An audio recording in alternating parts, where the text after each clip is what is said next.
Dobrý deň, vážení priatelia. Vítam vás pri ďalšom natáčaní ďalšej časti podcastu Kysucké Nové mesto, nové perspektívy.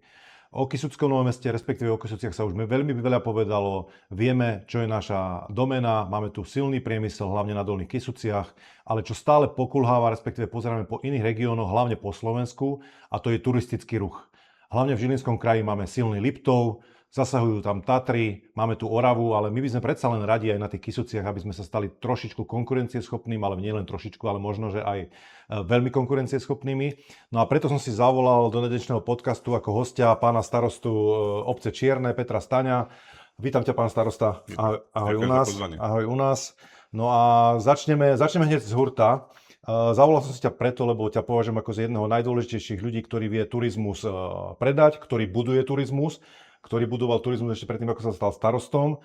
No a máš veľmi dobrý prehľad a vieš veľmi veľa aj o Dolných Kysuciach, kde by som možno v tomto podcaste sa venoval hlavne Dolným Kysuciam, ale aj prečo si tu. Ja najprv teda poslucháčom, sledovačom nášho podcastu prečítam, čo napísala o tebe umelá inteligencia. Peter Staňo, najväčšiu pozornosť získal tým, že sa stal pravdepodobne prvým človekom v československom priestore, ktorý bol starostom v dvoch rôznych štátoch, v dvoch rôznych obciach. Bol si starostom na Hrčave, pokiaľ ja viem, a teraz si starostom na Čiernom. Konkrétne zoznamy projektov z obdobia jeho starostovania sú ľahko dostupné a sám si uvádzal, že za tvojho pôsobenia v Hrčave zostalo veľa rozvojových projektov a investícií. Zdôraznil si potrebu mať pripravené projekty, získavať externé financovanie. Tuším, toho si stále nejakým fanúšikom a to tvrdí, že aj na Slovensku treba pripravovať dlhodobé externé projekty, ktoré budú prinášať výsledky dlhodobo, možno aj v rozhľade 10 rokov. No, si orientovaný na rozvoj infraštruktúry, dlhodobé plánovanie projektov, cezhraničná spolupráca, to je tvoja doména a k tomu sa prikláňam aj ja. No a pod tvojim vedením organizuješ jarný redík, černiansky redík, folklórne podujatia, čiže je o tebe veľmi veľa známeho. Skús nám povedať niečo tak nakrátko aj spôsobenia v Čiech a trošičku porovnať pôsobenie na Slovensku.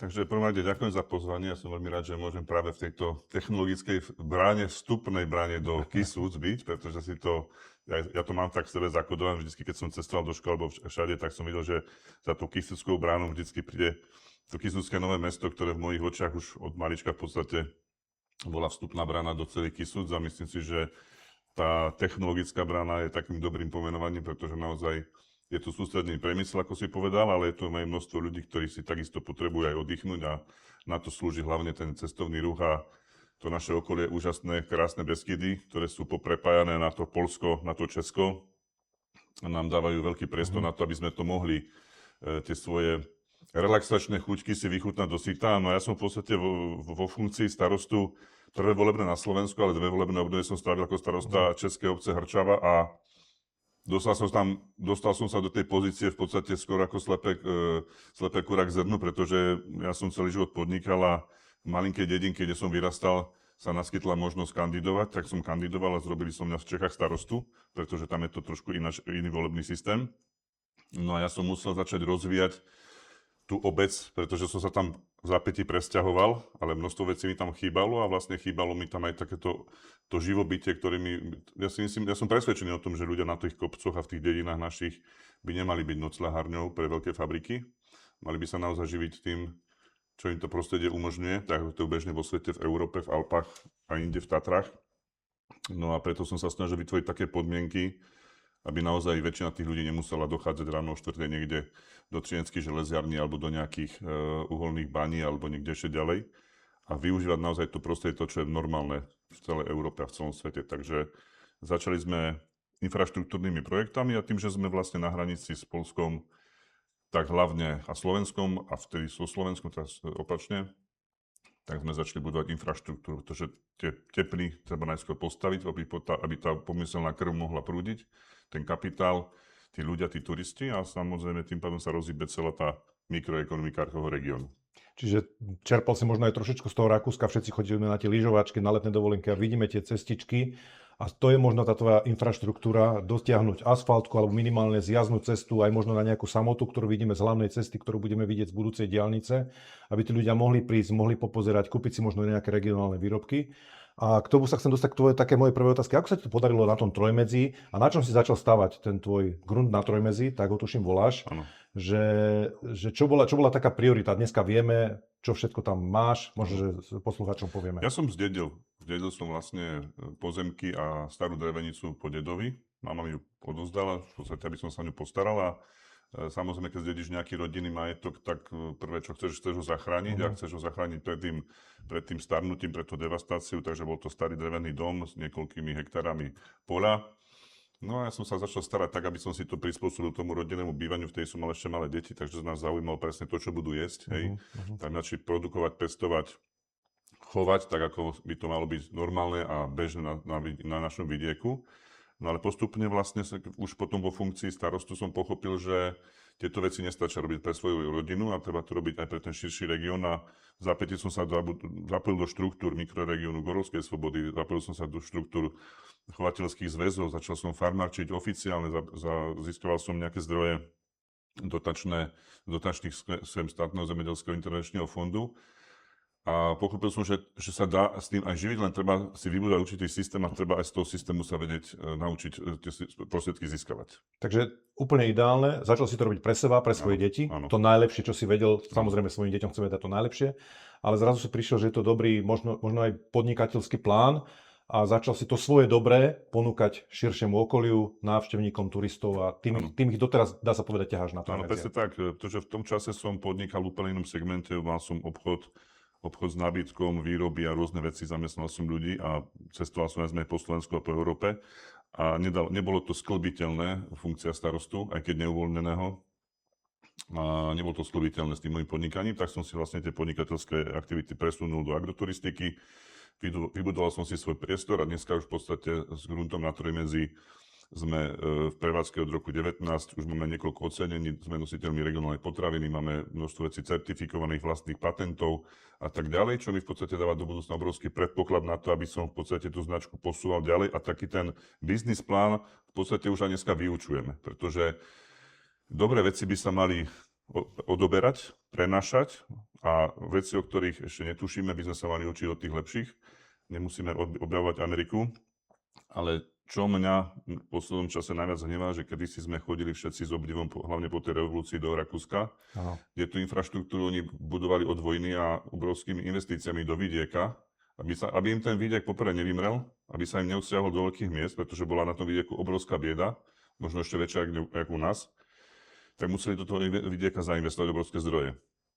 To sa v podstate u nás možno dialo, ale nie v tomto smere tak ako v tom Rakúsku, ale dneska už nás predbehli Poliaci, ktorí obrovskými investíciami za posledných 20 rokov, hlavne do infraštruktúry pre cestovný ruch, rôznych grantov a nadácií a európskych fondov doslova predbehli nás milovými krokmi a dneska už sa nemusíme za príkladami dobrej praxe pozerať do Rakúska, len do Rakúska, aj keď treba sa poučiť zo všetkých strán, ale stačí, keď sa pozrieme za kopec a zistíme, kto nám ťahá turistov do pohraničia, kto nám ich odtiaľ dokáže naozaj odfiltrovať a prečo naše podniky veľakrát zývajú prázdnotou a sú v obrovskom závese za tými spoza hranice. Ja osobne si myslím, že toto je veľká pravda. My sa musíme teraz, tak ako sme sa pozerali pred tými 20-30 rokmi na Rakúsko, tak dneska sa môžeme kľudne, priznajme to, nehanbíme sa za to, pozerajme sa na Poľsko, čo dokázalo a práve využíme ten potenciál obrovskej krajiny Poľskej. Poľsko má veľké HDP, ide dopredu, ľudia sa majú čoraz lepšie a skúsme ich pritiahnuť ku nám. A ja môžem ešte povedať aj za teba, vždycky, keď sme s nejakým predstaviteľom, či je to minister alebo sú to štátni tajomníci, tak snažíme sa im tlmočiť, čo potrebujeme v našich regiónoch a skúsme využiť ten potenciál a pomôžte nám z tej vlády, z toho ministerstva jednotlivého, pomôžte nám. Ja to môžem posúdiť aj naozaj z tej pozície nielen toho starostovania, ale naozaj tým, že pôsobím v rôznych uskupeniach a jedným z nich je miestna akčná skupina Jablunkovsko.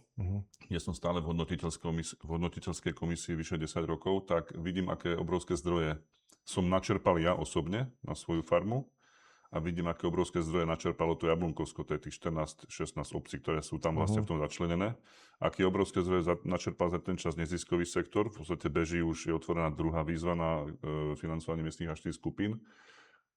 Zase pre porovnanie u nás nie je tá výzva ešte ani otvorená. Na 200 miliónov eur čaká na to, aby sa dostalo do regiónu. A to sú tie najväčšie bolesti našich regiónov, že vlastne peniaze, ktoré majú byť priamo v našich regiónoch investované tu na malej ploche, nie sú. Nevieme ich ešte absolútne ani podchytiť, ani nemáme šajnu o tom, kedy vlastne tie peniaze prídu. A príklady z toho Česka alebo z toho Polska, keď si pozrite na ich televízne kanály, tak tam sa už pomaly cez sieť influencerov tie propagujú čerpanie tých dotácií. Dneska tam majú dotáciu na rozbeh živnosti v cestovnom ruchu od 50 do 500 tisíc zlotých. To sú obrovské čiastky, ktoré by pomohli a naši ľudia to nečerpajú, lebo nevedia a nevedia sa k tomu ani normálnym spôsobom bez nejakej obrovskej administratívnej záťaže dostať. A to je ten najväčší problém. Ale opäť je to pri tom, my vieme, čo chceme, my vieme, čo potrebuje región, ale musia nás hore počúvať, nech si zoberú od nás nejaké informácie. Ale dobre, vieme, vybudoval si veľký grunt na Trojmezí, myslím si, že reklama skvelá pre celé Trojmezie, aj pre tvoju súčasnú obec Čierne, ale poďme sa teda dostať, lebo celý tento podcast má byť zameraný o Dolných Kysuciach, o Kysuckom Novom Meste. Mnoho ľudí v Kysuckom meste si váži, kde bývajú, vidia tú príležitosť, či už je to turistika, alebo možno nejaké také iné aktivity. Ale veľa ľudí je takých skeptických. Nič tu nie je, nič tu nemáme, čo tu mám povedať. Ale ty si človek rozhľadený, nie si odtiaľto. Ako vnímaš ty Kysucké Nové Mesto z pohľadu turistu, športovca, nejakého záujemcu o históriu, o kultúru, o nejaké pamätihodnosti a o zaujímavé body, ktoré sú ešte dneska aj o tých influenceroch, ktoré si spomenul, že čo tu vidieť na Dolných Kysuciach, v okolí Kysuckého Nového Mesta. Skús nám to tak z takého iného pohľadu, ako to vidíš ty. Ja Kysucké Nové Mesto vnímam porovnanie naozaj ako jedného z hlavných zamestnávateľov na Kysuciach. Tu treba povedať, že sa tu sústreďuje pracovná sila a sústreďuje sa tu aj množstvo ľudí vzhľadom k tým možnostiam, ktoré sú tu. To znamená bytová výstavba, blízkosť diaľnice, blízkosť veľkého krajského mesta Žilina, obrovská história, čo sa týka priemyslu v Kysuckom Novom Meste, to znamená od bývalej Z-veľky, dneska cez Šeflery a rôzne zahraničné investície, tu máte prosto stiahnutých množstvo ľudí, dokonca neviem odtiaľ tu dostať svoju zamestnankyňu, pretože sa tu presťahovala a nechce ísť na Čierne, pretože povedala, že jednoducho tu je dobre. Hej. To znamená, že môže využívať krásy Kysuc, horných, keď zostane doma v Čiernom, ale býva v Kysuckom Novom Meste. Takže si myslím, že podarilo sa nadviazať úžasná spolupráca s Hvezdárňou, ktorú máte práve v Kysuckom Novom Meste. A z môjho pohľadu to Kysucké Nové Mesto má obrovský potenciál, pretože tu je práve sústredené to množstvo ľudí, ktoré zarába peniaze a chceme ich dostať na tie naše kopce. Na krátkodobé výlety určite v bezprostrednom okolí Kysuckého Nového Mesta je množstvo lakadiel, hlavne je tu tá pekná príroda, ktorá sa nedá porovnať, či krajšia Dolná alebo Horné Kysuce. Jasne. Tá príroda tu je úžasná, je to vstupná brána do Kysuc a myslím si, že to treba ako keby zvýrazniť a veríme tu, že infraštruktúra, ktorá momentálne zažíva ten obrovský prielom v tom, ako to sprechodenie tých Kysuc tou diaľnicou, nadobudne obrovský význam hlavne pre tieto mesta, ako je Kysucké Nové Mesto. Takže ja to vidím akože veľmi optimisticky a ja budem k vám veľmi rád hádzať udičky, aby som vás vyťahol k nám na Trojmedzie a do toho blízkeho pohraničia, pretože vy ste moja cieľová skupina, ľudia v mestách. Jasne. O Kysuciach ako všeobecne sa hovorí o tom, že to je priestor na jednodňovú alebo krátkodobú turistiku. Ako podľa teba udržať tých ľudí minimálne celý víkend na Kysuciach? Ako prepojiť tie lákadlá zaujímavosti Dolných Kysuc, k ktorým sa ešte teda dostaneme, čo sme vybudovali, alebo respektíve čo je tu pozerať, a prepojenie s Hornými Kysucami? Vieme, že sme prepojení kopcami.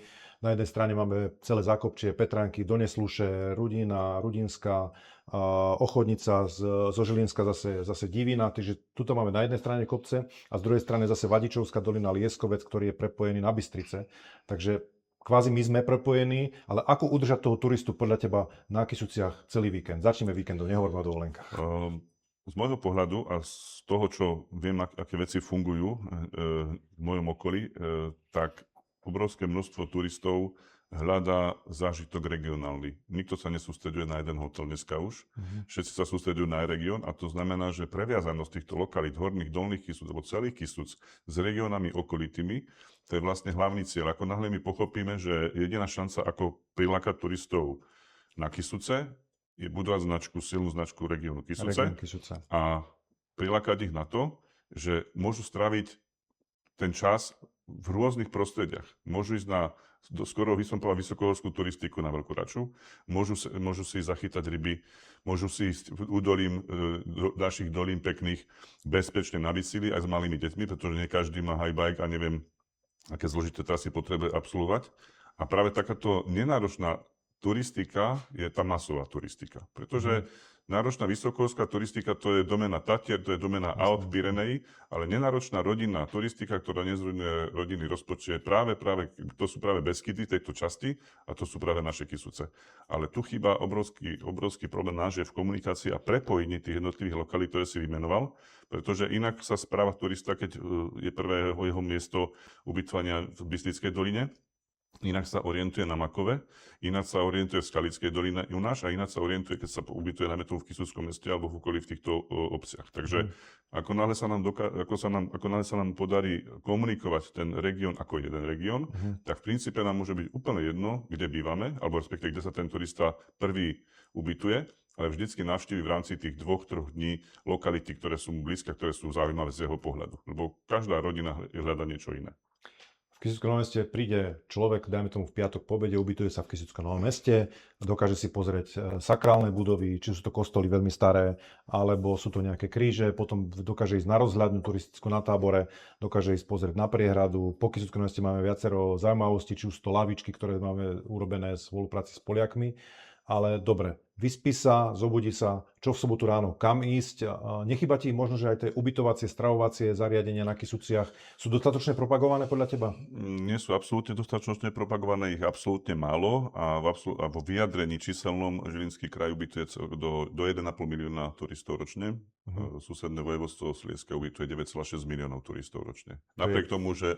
Jeden malý kraj. Jeden malý kraj, napriek tomu, že majú tam priemyselné oblasti, Čašské, Katovice, Bielsko-Bialu a už sme dneska dostali na frak až tak, že dokonca mesto Vysla, Štyrka alebo Istemna dokážu za rok ubytovať viac turistov ako celé naše Kysuce. Takže o toto porovnanie je smutnejšie. Práve preto by sme mali v podstate viacej sieťovať, viacej sa rozprávať o tom, že tá spolupráca musí byť povýšená, ten regionálny záujem musí byť povýšený na to naše, že chceme ho mať toho turistu doma, my ho chceme ho na Kysuciach a my ho v podstate k nám dostaneme vždycky. Príklad z najznámejšej perly cestovného ruchu Zakopane, Rada mesta Zakopane prijala ústavu, to znamená uznesením prijala, že zrušia všetku reklamu, včetne billboardov. A zamerajú sa na propagáciu Zakopaného ako parku krajobrazového, to znamená, že im nič nebude brániť v pekných výhľadoch na ich krásne hory. Neviem, či by sme dokázali zmazať behom pár rokov, keď už nehovorím o mesiacoch, všetky billboardy, ktoré špatia naše krásne kopce a špatia naše okolia tých našich ciest a diaľnic, pretože keď je ten cestovateľ zahltený množstvom toho vizuálneho smogu, absolútne nemá šancu vnímať, že... Oni si zrušili tie svoje reklamy aj na svoje vlastné kolíby a ubytovania? A všetko presúvajú do online sféry, to znamená, na to musíme popracovať aj my, pretože to sú príklady dobrej praxe z zahraničia, ktorú v podstate musíme to vnímať. Nemôžeme byť zaslepení a tvrdiť si, že naša cesta je tá správna, pretože keby to fungovalo, tak máme tie čísla pri najmenšom porovnateľné a nie sme tak vzdialení od nich. A preto si myslím, že vyvolať diskusiu na tej regionálnej úrovni na tému plošnej propagácie horných, dolných Kysúc, atraktivity toho regiónu podstatných. Niekomu vyhovuje prísť vlakom. Ideálny stav príjem do Kysuckého Nového Mesta, taxík ma odveзе do najbližšieho hotela. Niekomu vyhovuje prísť autom. Tým pádom mu je jedno, kde bude bývať. Niekto príde s nosičom na bicykli, niekto potrebuje požičovnú bicyklu. Takže tá pestrá ponuka služieb, ktoré musia byť podporené investíciami do cestovného ruchu, ale zase sa vracame na začiatok a aby sme toho turistu sem dostali, musíme najskôr zainvestovať. Nikdy to nebude opačne. Nikdy nebudeme čakať na rožky pred pekárňou, pokiaľ pekár nepečie chleba alebo tie rožky. Najskôr ten pekár musí tie rožky piesť, musí vydávať perfektný produkt a potom sa mu postupne vytvorí rada a potom môže ten rožok stať aj 2 € a ja si pôjdem ráno kúpiť. Súhlasím s tým, my nie sme konkurenti, my sme tu všetci partneri. To už som povedal niekoľkokrát na stretnutí starostov a primátorov. Vnímajme sa ako partneri, každý môžeme niečo iné ponúknuť a pošleme toho človeka jeden druhému navzájom. A ako si povedal tých pekárov, že najprv musíme mať upečený chleba, presne tak. My musíme vedieť, čo ten turista, čo mu ponúkneme. My musíme vybudovať to, čo mu ponúkneme, až potom on príde ku nám. Skutočne si to príde kúpiť, zobrať, využiť. Ale až potom. Musíme zosieťovať to, čo máme najlepšie, vytopovať si tie najlepšie veci z každej obce alebo mesta a tieto ponúknuť v jednej schéme, ktorá by bola zrozumiteľná, čitateľná. Technologické možnosti sú dneska obrovské a nevyužívajú ich skoro vôbec. Ja môžem povedať, že Kisucké Nové Mesto v minulom roku pristúpilo do organizácie cestovného ruchu Kisuce. Vidíme v tom veľký potenciál. Samozrejme, treba pridať, treba viac propagovať značku, to vždycky hovoríme, keď sa stretávame. Za Kisucké Nové Mesto myslím, že fungujeme dobre, či už tu máme tieto podcasty, alebo funguje naša web stránka, facebooková stránka, Instagram. Myslím si, že sme na tom celkom dobre. Samozrejme je na tom musíme na tom pracovať aj ďalej, ale práve stávajme to na tom ocerku Kisuce. Myslím si, že to by mala byť taká strecha tých našich aktivít a pokiaľ sa tá značka vypromuje v širšom regióne a budú o nás počuť v Čechách alebo v tom Poľsku, ten turista, ktorý príde, ja to viem posúdiť, pretože má živý ten cestovný ruch, tak ten turista, ktorý sem príde ku mne do obchodu, napríklad mimo sezóny, niekedy vo februári, príde z Krakova a rozpráva po chorvátsky. Tak je pre mňa veľkou záhadou, kto mu o tom povedal, a mu to povedali v hoteli Kažimierz na židovskej diaľnici v Krakove. Keď niekto z mesta, ktoré je 200 km vzdialené, dostane informáciu, že musíš ísť pri svojom štvordňovom pobyte v Krakove na trojmedzie, lebo je to regionálny geografický fenomén, tak potom ma zaráže, prečo vlastne nás nepropagujú už v Bratislave. O tom to je. My nie sme konkurenti, my sa musíme navzájom podporovať, tak ako budú. My chystáme, samozrejme, vnímaš nás, máme pripravených viacero vecí, veľa vecí sa odprezentovalo. Myslím si, že Vianočné trhy v Kisuckom meste sú široko ďaleko známe. Môžem prezradiť už teraz aj poslucháčom, aj tebe, budeš určite pozvaný. V najbližších dňoch otvárame novú lavičku, už to môžem dneska prezradiť. Je to taký, čo sú tie fotopointy, čo sa na kopcoch fotia. U teba je, tuším, že je jedna z najväčších hojdačiek. Tak my otvárame takú veľkú lavičku medzi Dubím a vodonádržou Neslušanka. Bude to ten taký pekný fotopoint, 5 metrov vysoká lavička, rozhľad na celé Kisucké vrchy, na Kisuckú bránu, čiže je sa čím pochváliť a práve tieto finančné prostriedky čerpáme z OCR-ky Kisuce za druhý rok a myslím si, že to je taký fenomén, ktorým sa môžeme aj my pochváliť, že sme tam 2 roky, ale už sme niečo prispeli, niečo do toho turistického ruchu na Kisuciach. Ale ešte sa ťa opýtam, kde by si ty išiel v Kisuckom meste, keby si tu bol prvýkrát, teda nevieš o tom, čo tu všetko je, čo by si navštívil v Kisuckom meste, na Dolných Kisuciach tak okolí? Ja vzhľadom k tomu, že mám toho ruchu až nad hlavu a vyrastanie mojich detí bolo spojené vždycky s neslušou, tak určite by som šiel chytať ryby. A určite by som bol rád, keby sme tie ryby mohli chytať spolu. Za mňa to je super. Akože. Takže by som si to vybral ako profesionál, pretože tu vlastne vyrastol môj syn, ktorý doteraz rybarčí, napriek tomu, že ja nerybarčím a ja som k tomu športu viedol len preto, že som si takisto potreboval oddychnúť od podnikania. A dneska mu to zostalo ako naozaj veľká záľuba. Takže to by som šiel určite a potom vlastne z toho, čo som v poslednom čase zistil, máme tu hvezdáreň, ktorá s nami spolupracuje na vysokej úrovni až do tej miery, že naozaj chcem nejaké oddelené pracovisko, keď tak nazvem, a chcem naozaj vymotivovať našu miestnu základnú školu, kde máme veľkých nadšencov, aby v podstate aspoň začali tým pozorovaním oblohy, aby začali komunikovať, aby sa naučili zdieľať v podstate tie nebeské úkazy, aby trošku tomu začali viacej rozumieť, takže určite neboli u nás prvýkrát a máme pripravenú s Kisuckou hvezdárňou ďalší projekt v lete v rámci letného kina. A verím tomu, že to bude tak úspešné, ako to bolo aj na jar. Kisucké Nové Mesto a ich hvezdárenie, teda ja to hovorím stále, že sú podceňovaní a nie sú docenení za to, že sú na Kisuciach. Podľa mňa by sme si ich mali viac vážiť, respektíve my si ich vážime dosť, ale viac ich propagovať, viac o tej hvezdárni hovoriť. Oni sú pripravení chodiť do každej jednej obce, v každej jednej obci pripraviť nejaké podujatie. A my sme ich mali teraz nedávno na Deň detí. Plánujeme zatmenie slnka, ktoré má byť, tuším, že keď niekedy v polovici augusta, čiže plánujeme s nimi veľmi veľa akcií a ich využívame a preto držím palce a oni určite prídu aj k vám na nejaké. Za mňa to bola obrovská skúsenosť s nimi, výborní ľudia, profesionáli v každým colom a myslím si, že toto sú také atraktivity, ktoré nie sú bežné nikde v regióne a môže to byť kľudne kľudne hromadný výlet autobusom k vám, pozrieť si vaše výhľadkové lavičky a pozrieť si Kysuckú hvezdáreň. Ja ďakujem veľmi pekne, pán starosta, že si bol hosťom dnešného nášho podcastu, že sme sa porozprávali chvíľu o tebe, o tvojom podnikaní, o obci Čierne, o celých Kysuciach, trošičku sme spropagovali Dolné Kysuce. No a týmto chcem pozdraviť všetkých našich poslucháčov, ešte raz ich pozvať na otvorenie lavičky, peknej, modernej vyhliadkovej lavičky.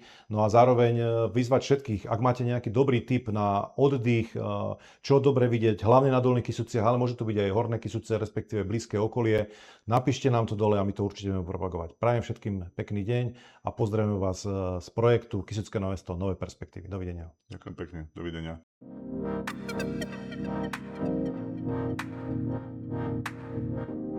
Thank you.